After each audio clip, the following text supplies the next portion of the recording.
So we are here in Critical Thinking is this episode today with Francisco Ramos and Carlos Santos.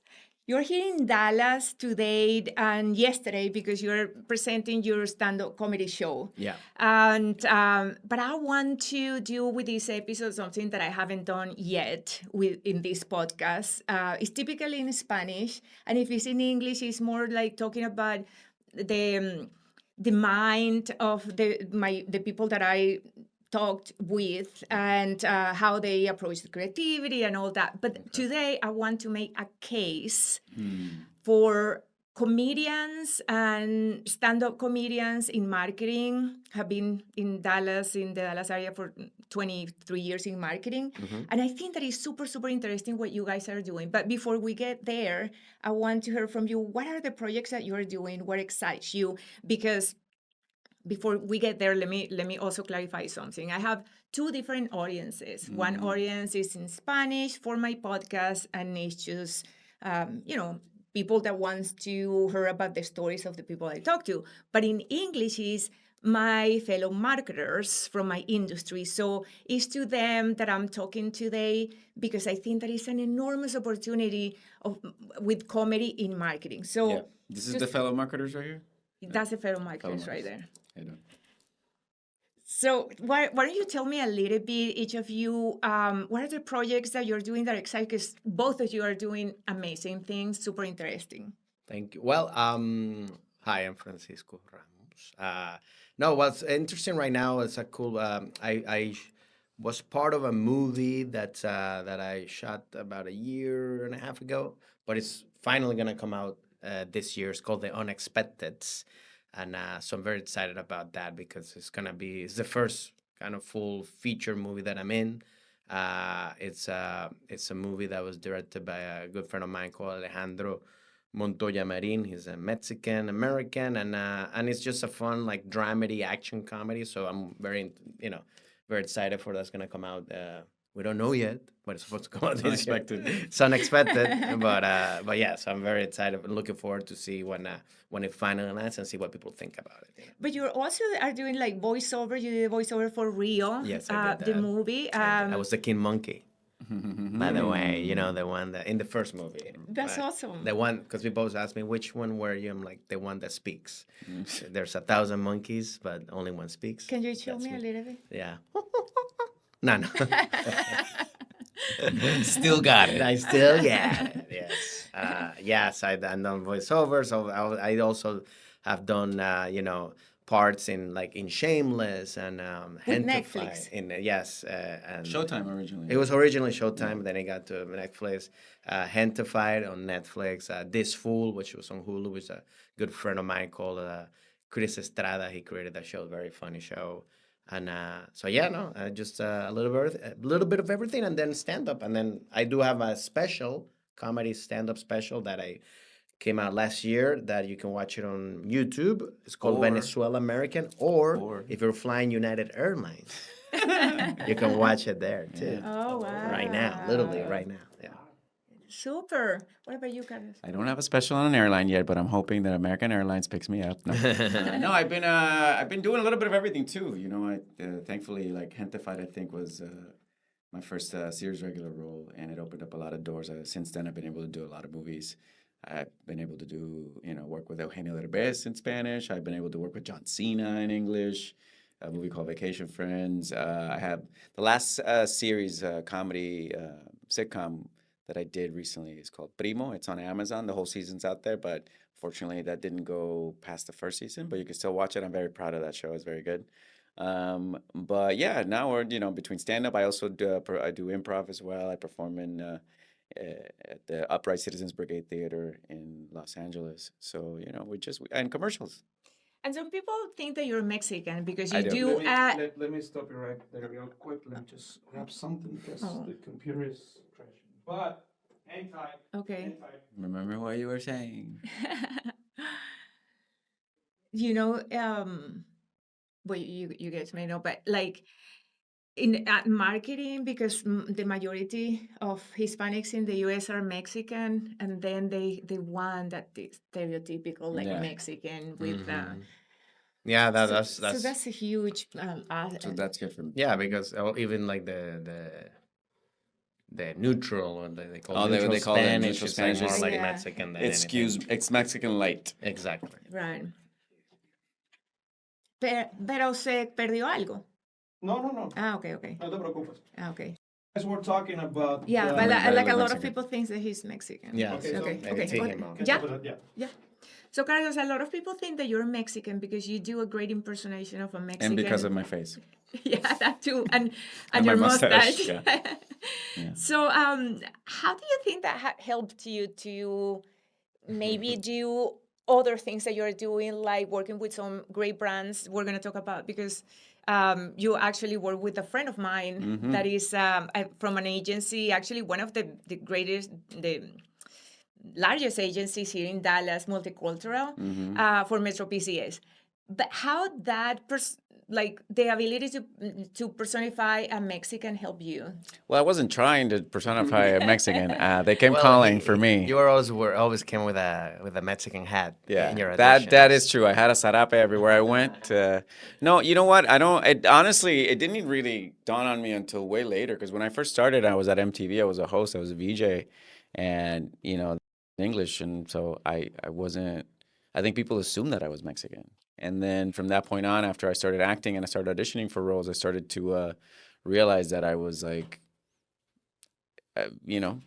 being called for very specific Mexican roles. And that's just the way it is. As an actor, you kind of have to go with it. Like, I know that we're just talking about how, like, people now expect a certain authenticity of the actors based on the characters that they're playing. But I do still believe that as an actor, you should be able to play everything. And that furthermore, as a community, la comunidad latina, we shouldn't be gatekeeping ourselves with work. Yeah. Because if that's the case, then what's the only role that I can do? A Puerto Rican that looks like Mexican? Yeah. It kind of limits my scope. But I feel like as long as you do it with respect and you come right and you learn the accent and the region and everything, then I think we should all be able to play each other. Yeah. I mean, that we already have mainstream coming at us and limiting us. I don't think we need to add to that. Exactly. So. That is really impressive. And again, I was not that familiar with stand-up until I learned through my brother, who I'm going to do a promotion here. He is a partner on the podcast Chiste Interno, .ig on Instagram, Which Chiste I was Interno. part of, which You is were part great, of, and you great, will great. be for sure. Hopefully. Adrian Salas. If you're Mexican. You're Mexican. I have to play Mexican.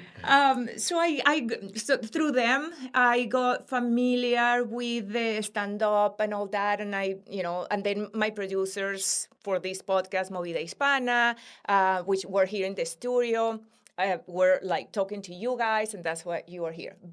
And I went to see your show last night. You were busy. I cannot say what he said that you were doing because YouTube is gonna block. It's a joke. Great. It's a joke. But it's all in the name of comedy. Yeah. Or is it? Or is it? We don't know. So he was in. I cannot say that word because then YouTube is gonna penalize it. Don't But say it was. It was. You don't have to say it. Yeah, you don't have to think say. You people know. imagine. I think they already know. Imagine, Our fellow imagine. marketers get the gist They of know it. They get the it. They know. Mustache talks. But 70 stash. And I shaved it. It was longer. From my marketing perspective, I was there looking at you guys, and then you had one show in Spanish, yeah, and then right after you have another show in English. Yes. Because actually you started doing stand-up in English, Yes. and now you're starting in Spanish. Exactly. You Same, you yeah. same. It's just start in Spanish. So I'm looking there, looking at that situation from the marketing perspective, and what it is impressive is that you do on the stage what every brand wants to do, which is to connect with two different audiences from the same essence. Yes. But it's not only the language, it's how The culture. the culture and the nuances. How do you manage that? Well, I feel like, and I think this is also why me and Carlos work, got together and work well together, and we feed off each other because we both do this kind of a comedy or stand-up, but it's kind of like universal, like it's authentically, like we use our life, but we do universal comedy, so everybody can connect with, and with Spanish, especially in the Spanish stand-up market, we're seeing it because like last night it was a mixture of a lot of people, from people from Venezuela and Mexico and Peru, even Brazil. It's America. like, I mean, there was an American, that wanted that also, so that's what I love and that's what I like because to me that's the way to connect with comedy and to where we can still be authentic with what you're doing, but it's also very universal where it's not just one specific type of country or type of thing. So that's what we love to do as And I think it's been incredibly productive and successful for me. It's been very lucrative to be able to speak not only in two languages, but to function in both cultures. Because it's one thing to know a language, the other is to completely express yourself and understand from the ground up. Like I was born in Puerto Rico, so I had that experience, and then after that, then I had my experience in the U.S., so I was able to put those two things together, and there's a premium for that. Like that's why I started hosting at the beginning because it was hard to find people that were genuinely bilingual and could do, interview somebody in Spanish and English or whatever. So that at the beginning really helped me out a lot. And now you see that as you're talking about the advertising stuff, it's really, or from the marketing point of view, I think it's also very, very lucrative in that sense because there's a certain type of authenticity that you can only have from just being exposed to it. Like you can't fake that kind of thing. And that's also for me the same way. I feel like because I moved to the U.S. when I was 12 and I grew up in Maryland, D.C., in very suburban, white American culture. But then I have friends with Latin America, so I kind of like know how to mix the two cultures together and how can I, have, jokes or bits with an American culture they're gonna get, and then same thing with the Latin culture. And that, like you said, it's just that authenticity is very hard to duplicate if you haven't gone through it. And like you have to, and we have lived it because we've been here for so long, but also have kept our roots and our connections with Latin America. So that's why I feel now everything's like kind of coming together where we can, to go from like Spanish to English and both have, like right away so quickly, like not many people can do that, Right. And one of the things that is also very important for brands is consistency. And typically what you do, you have two different campaigns. You have one campaign for the Anglo audience and then one campaign for the Hispanic audience. And then those campaigns don't necessarily translate literally. But then that's what I mentioned before.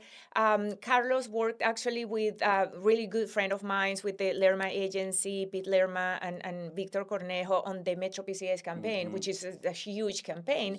And they were able to do, you were part of the English campaign and the Spanish Originally, campaign. I was only going to do the English because they didn't know that I could speak Spanish. So when I booked it, I just was gonna, I just did like the first round of commercials were just in English. And that was, this was a long time ago. This is like 2012. But after they figured out that I could speak Spanish, then this is like the lottery. This is the lottery for actors to be able to be included either in a bilingual campaign or a campaign where you could do both because for obvious reasons. But the fact that I didn't know and then they started to include me in the Spanish stuff was just, everything just came together really nicely. And it was an amazing experience to be able to do both at the same time and actually and I think obviously I could see why the marketing side is so much easier to have somebody that can branch out into two as opposed to trying to find two people. It's also like with voiceover too. It's like when I've done some, did Victor and Valentino and Cartoon Network and and I got to do several voices because it's the same thing. It's like if you can do you hire an actor and they can do several voices or in English and Spanish and all this stuff, then it's easier because it's more controllable, but also like you said, it's more consistent with the brand or with whatever you're pushing. And also, when we talk about advertising today, we don't talk about traditional advertising, which it was not including digital. Advertising is digital. And then you have an audience also, both of you that follows you, that like humor, and that equity is translated into the brand Yeah. you work with. I think that especially in the multicultural space, comedy is still it has so much opportunity. I think that is underdeveloped, that territory, but I think that we're seeing what is happening culturally in the like pop culture now. Stand-up comedy is part of the pop culture, and I think that's exactly what I wanted to have this conversation, because I think that humor has it's such a powerful tool to break through in these audiences. Have you done anything else that is, or any of you, with other brands other than Metro PCS? Yeah, I mean, I've been doing commercials. After Metro PCS, I did stuff for McDonald's, where I was doing, in that specific point, that I think it was, what's her name from The Office?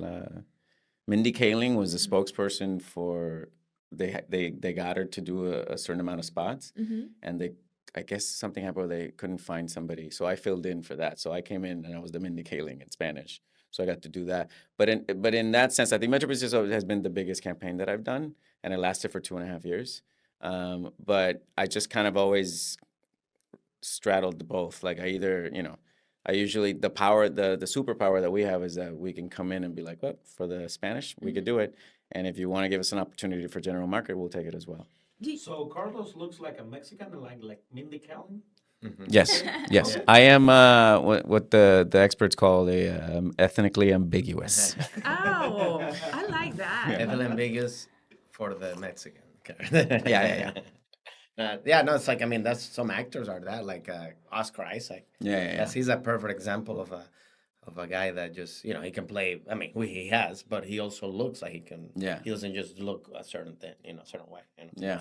Do you agree? Okay, I'm saying this from my point of view, but do you guys agree that it is true that this territory that is well developed in the Anglo side is underdeveloped in the Hispanic side? And do you see that caught fire lately, or you haven't seen that difference? Like what's under the Like, for example, the leveraging the stand-up comedians in advertising. Oh yeah, well yeah. I mean, I think especially in the Spanish market or bilingual or Spanglish, yeah, I think that's very underused. Underuse. I Okay, think that's the thing, and it has to do with because Spanish stand-up is still new. It's kind of like very in the early years of, people are.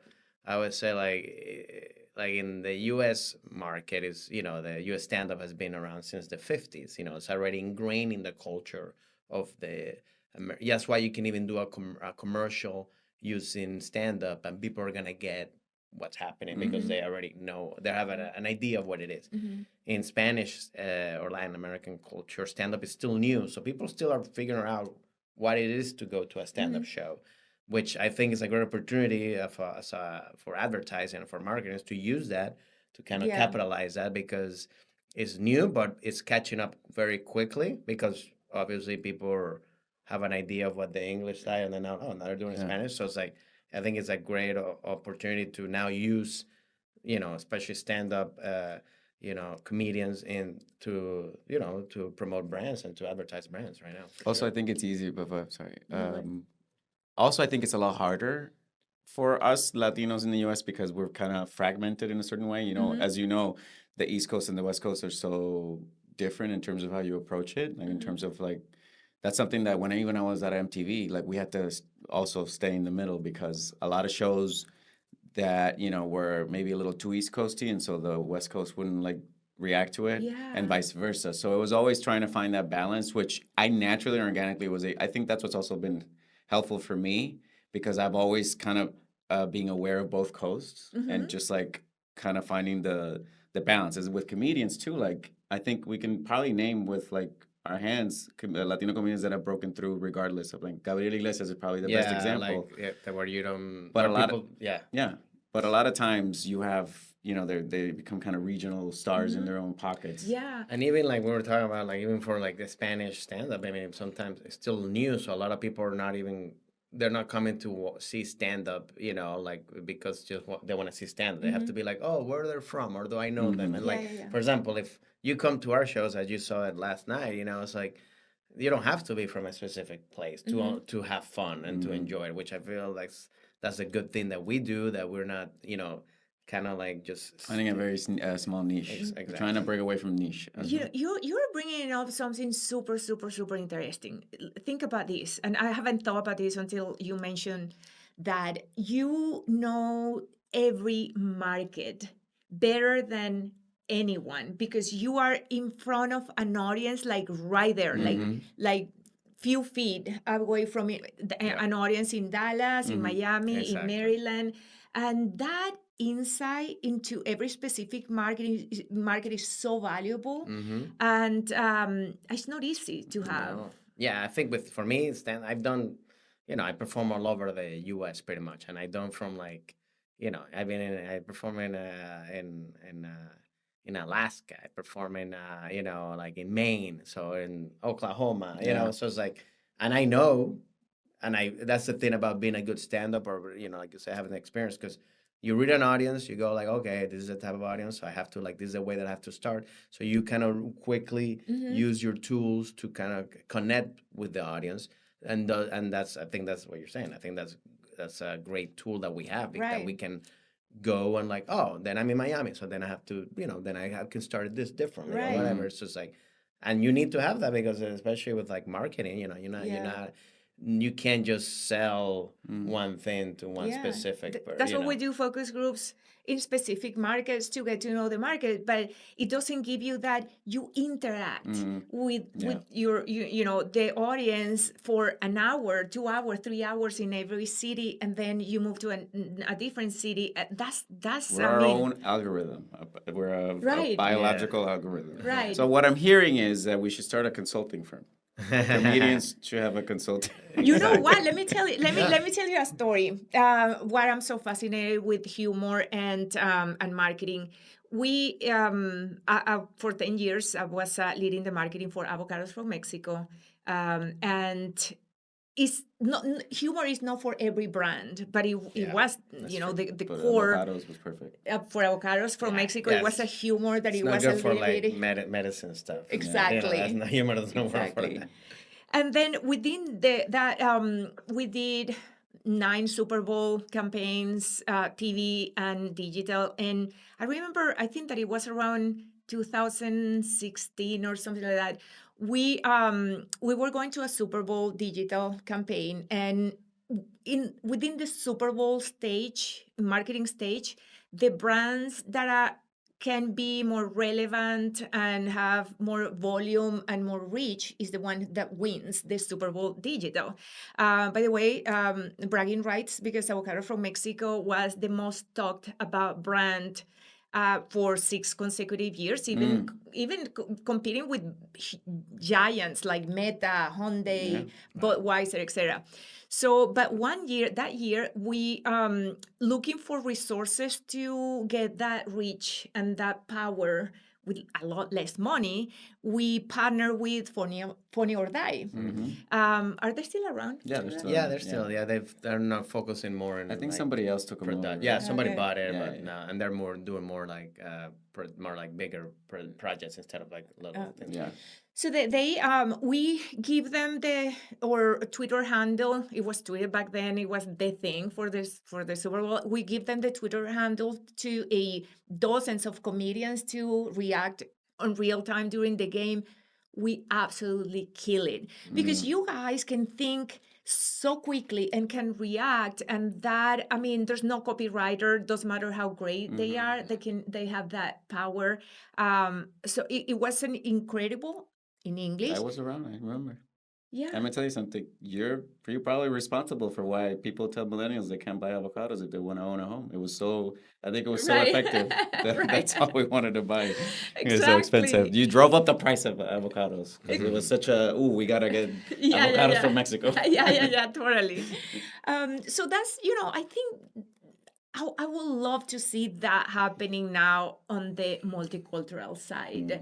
I think that is about time, and there's these great opportunities with you guys being such a big part of the pop Yeah, culture. and also how everything has changed now. Is everything marketing is very like right away, like to the consumer. So people now trust more if it like if it's coming directly from us, for example. Then it's just like, and I think people that's what I feel now.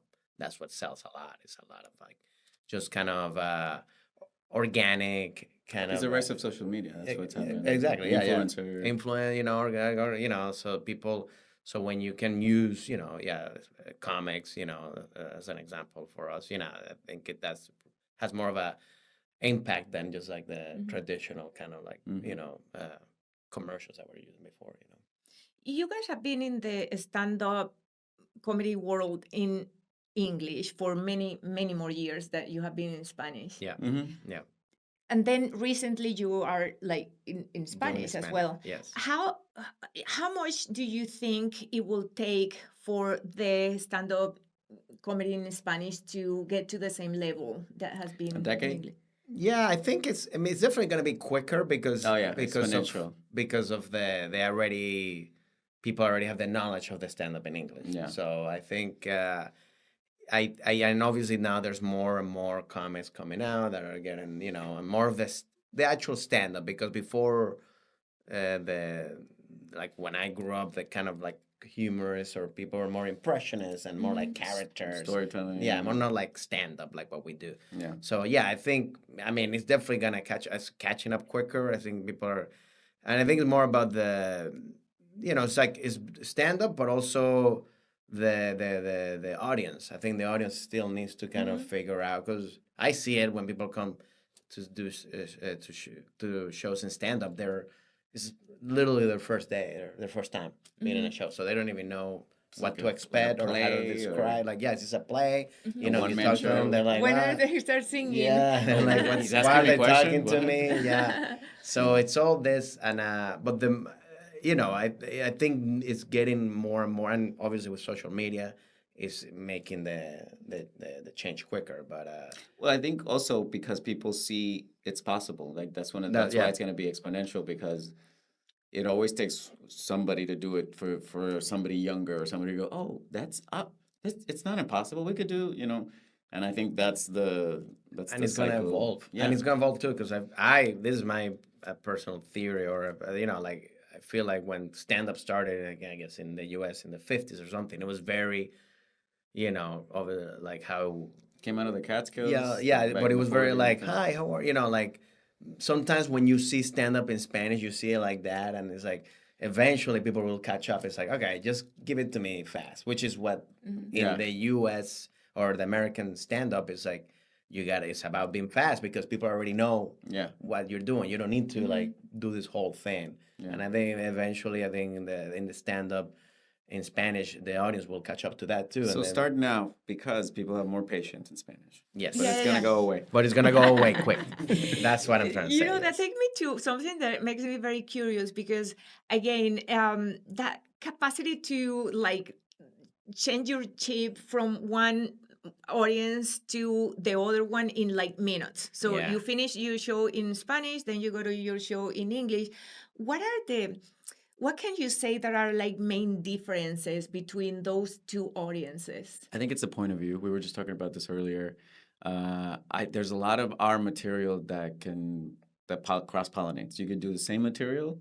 It's just you just have to approach it differently. You can't translate. But there's a lot of things that I can't do in Spanish because they come from the point of view of somebody that's outsider into the U.S. And as an outsider, if you say it in Spanish, people are gonna be like, yeah, that's my experience. So it's more of like an anthropologist in that sense. Like we get to talk about our culture and a lot of inconsistencies that maybe they don't realize, but you can only get away with that when it's in one language or the other. So that's the thing. There's things that are going to work out regardless. And now we're getting to a point where we're just writing material just for Spanish, which I never had, because we started by not translating word for word, but like saying, okay, could this joke that I've done and I'm really good at, could I do this in Spanish? And it ends up being a yes or a no. So And that's- also realizing that we were saying this earlier as well, it takes longer to say things in Yes. Spanish.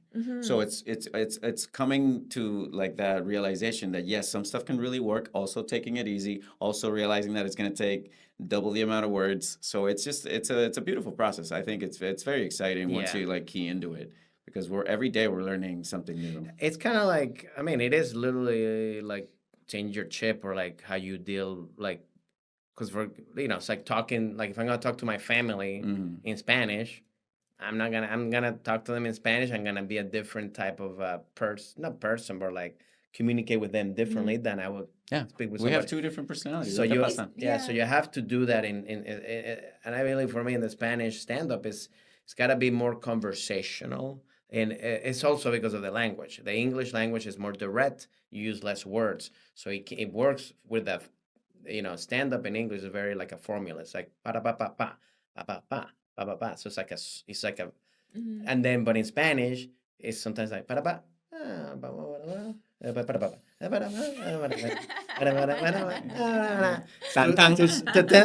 say one thing, and then but you have to do that in order to get the funny. Yeah. If you're too the direct, melody of it all. it's yeah. like It's jazz. people are going like you're talking to so which I remember when I first started doing it, I had to like, oh, I can't do the same thing.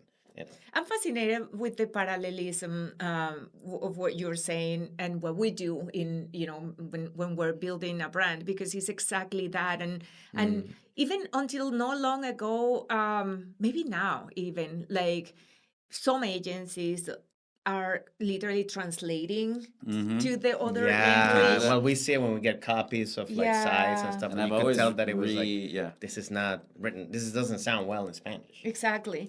And for you guys, it's like also a big challenge. Even if the show is in English, you may have in the same audience like Americans, like 100% Americans, but you may also have I mean, I could be, part of your audience. So I connect with some part of the culture, Latin American culture, but then somebody else may not. But I may miss a joke that is very, very American because. So how you manage that?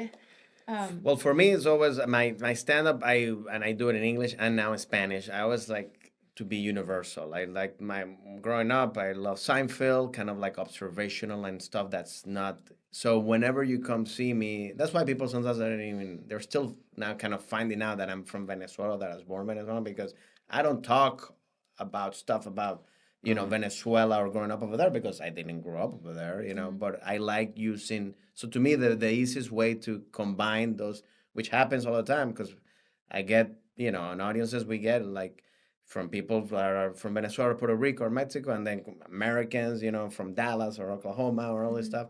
And the beauty of a good stand-up is to make an audience whole and to use bits that everybody will get. Yes, like you said, sometimes you might get connected or a little more with a certain bit, but the person that doesn't get that as much connection, they're still gonna laugh. So there's still some connections. It's levels of connections. But yeah, but to me, it's when you do too very niche or too very stuff, that's when you definitely lose an audience. But even if you do niche stuff and very hyper specific things, if you do it in the sense of you're bringing people in to learn about something, which I used to have that. I used to have a lot of material that I was just, it's only funny. Unfortunately, it was only funny when I was starting out because you had to know it. But then all I needed to do was like, oh no, let me explain to you why I think this is funny. And it's inclusive. And so that works technically. You have people come over and understand why it is, as opposed to like, oh, I already know, so this is funny. And the thing of stand-up is like, one of the main things of doing stand-up is connection. If there's no connection, if the crowd doesn't connect with you, and connection is like, they have to basically, they have to know what you're talking about. So it's like you said, I could be talking about stuff about Venezuela but if I make it where like somebody from Iowa is still gonna get it, or at least see it, okay, I understand, then that's gonna work. But you have to have that. So that takes me to another point, because there's microcultures in the U.S. I mean, Texas has a personality, and Maryland has a personality, and even within Texas, I mean, Austin has a personality that is different from Dallas and San Antonio and Houston, and how you manage that. I mean, one thing that makes me very curious is, how do you manage those differences? And the other one is, have you noticed completely different audiences within the US. So you understand, like when you go to Maryland, you know how they are going to connect, and when you come to Yeah. Dallas, you know how they're going to connect. Yeah, for me, well, I mean, one of the things that as a comic we do, when you get a chance to get up, come early to a city, that's the best way because then you can connect with the energy of the city or the town you're in.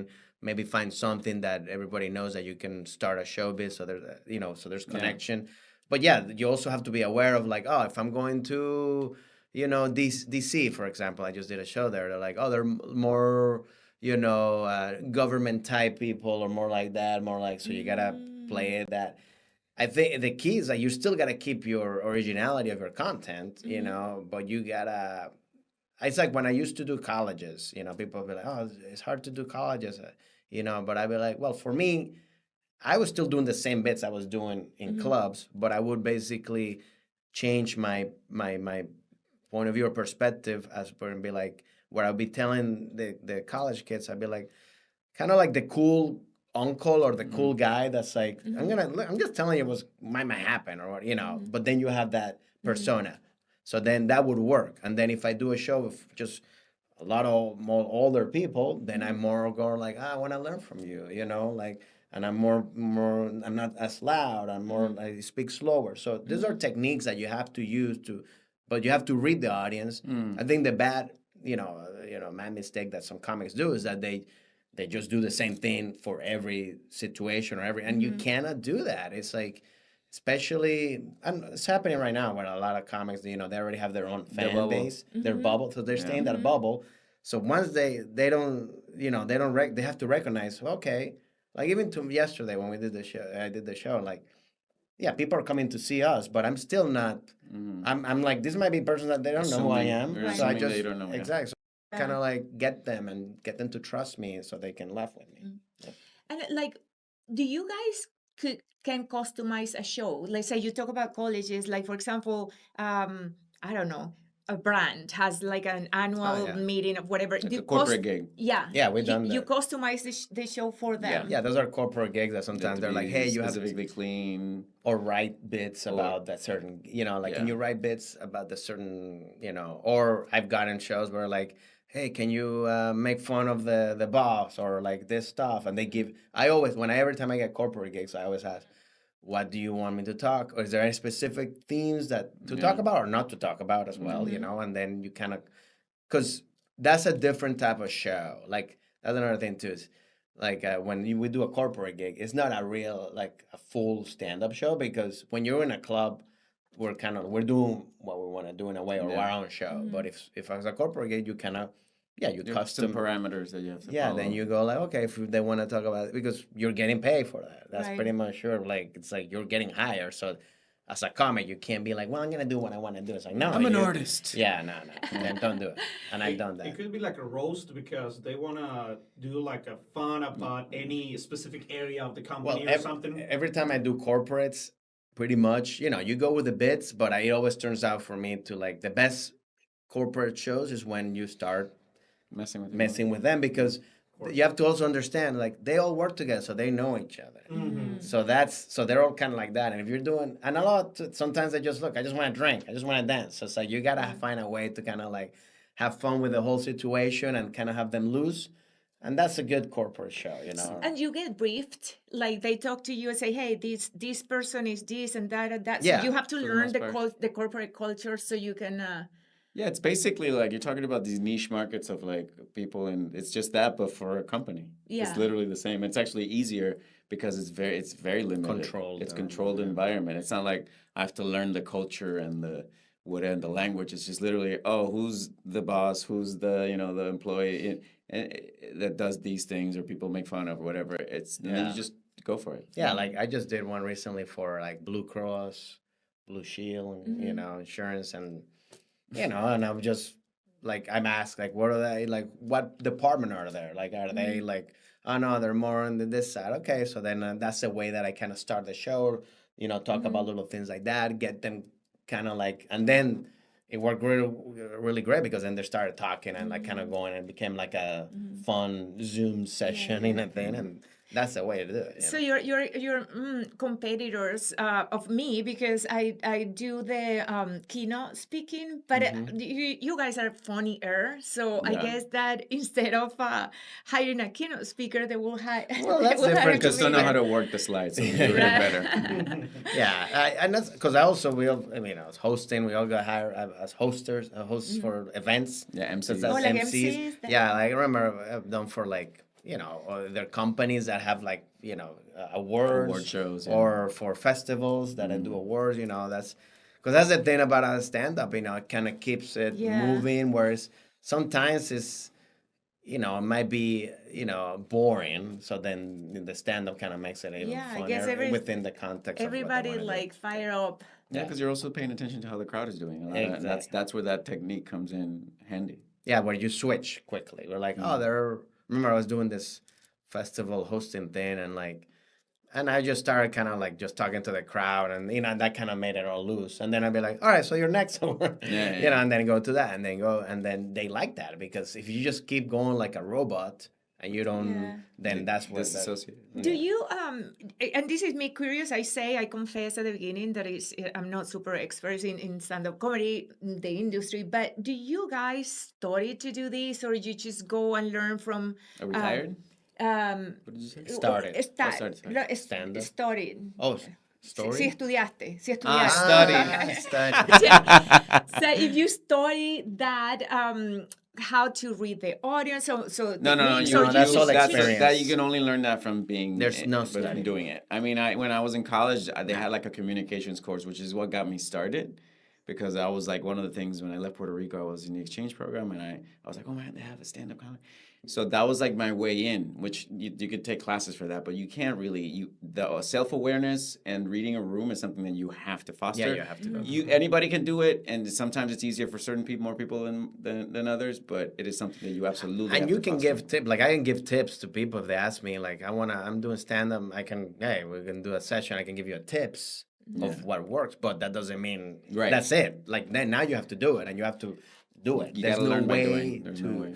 So Yeah. do you think that your mind gets more agile as you practice? Because you have to be like talking, looking at the people, how they are reacting, and adjusting all that Yeah, simultaneously. it's like jazz.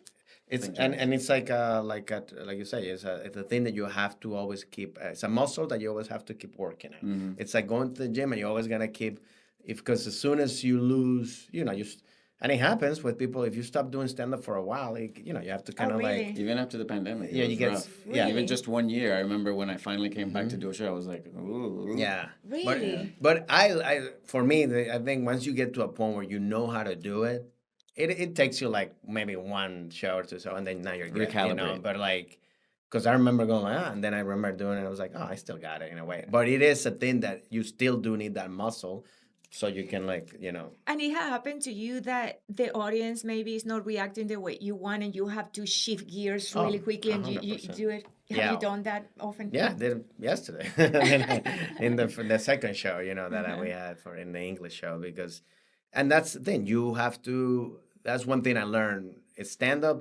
Like I'm prepared. I come with my bits. I have my outline of what I'm gonna do, but it's very loose.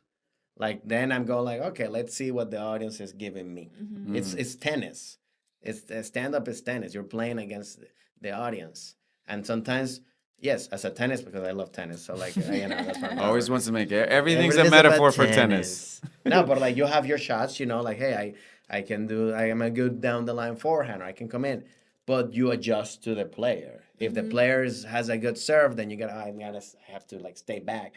Same thing with an audience. Sometimes the audience are very quiet, and then okay, now then I'm just gonna have to work with that. Or sometimes they're a little too loud or too okay, then I have to adjust with that. You have to have that. Is that thing that the mistake that people do is that and that's what happens when you start comedy. You kind of this is my script. I gotta do this. I'm like, and I tell people it doesn't matter how funny the bit is if they're not connected with you.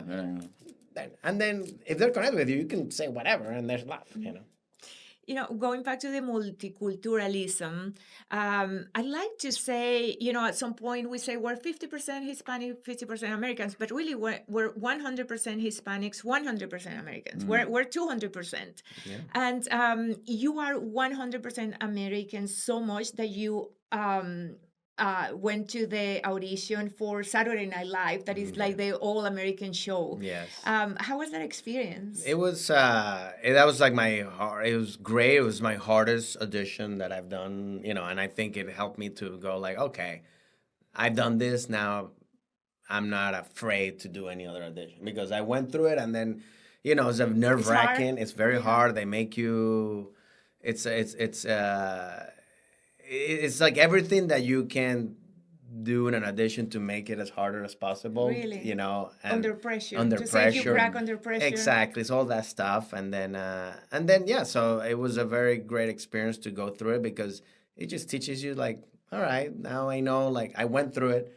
Now my main thing is like, yeah, you just have to, and at the end of the day, you have to do you. Sometimes a lot of auditions have to be is just like what we talked about, what they're looking for. You might be great, but they're like, nah, we need this other type of person. We need a person that's a little more dry or deadpan, which I'm not. So then they're like, okay, that's all right.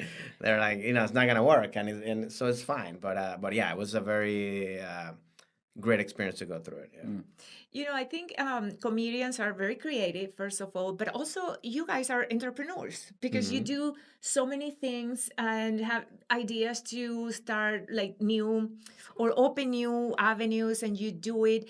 Out of everything that you guys do, which is, we talk about it, multiple things, what is your favorite one? Of what? Of everything that you do. Like, for example, you work with corporate What's your shows. favorite? What? Oh, what was it? I don't know. No, I'm not. No, specifically. Joking, yeah. I was being. It's not a It's favorite. a sincere question. That a favorite of the type of comedy or type of stand-up? No, the activities that you do. It could be a stand-up show, or it could be working for a brand. It could be a commercial. It could be, imagine that you're an entrepreneur doing multiple things. Yeah. What is the one that you enjoy the most? With the business of me, I'm honestly, I love everything that I do. It's just like different tools that I have to be able to work on TV and film, to be able to get on stage and do improv or stand-up. I don't have like a favorite. As long as I always say, as long as my comedy demons are being exercised, then I'm happy.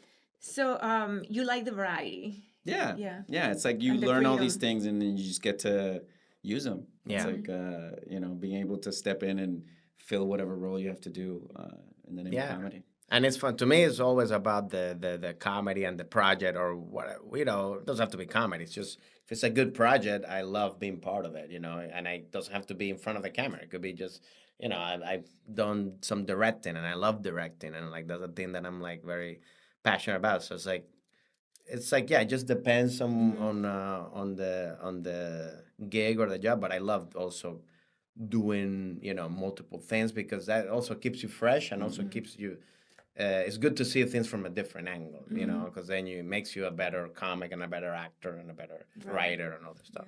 But in the bottom, it's just the freedom to create. Yeah, Whatever. right. I mean, creators are creators. And as long as you're creating, it just Exactly. doesn't We're in the matter right what place, you do. in the right frequency and the right energy. Right.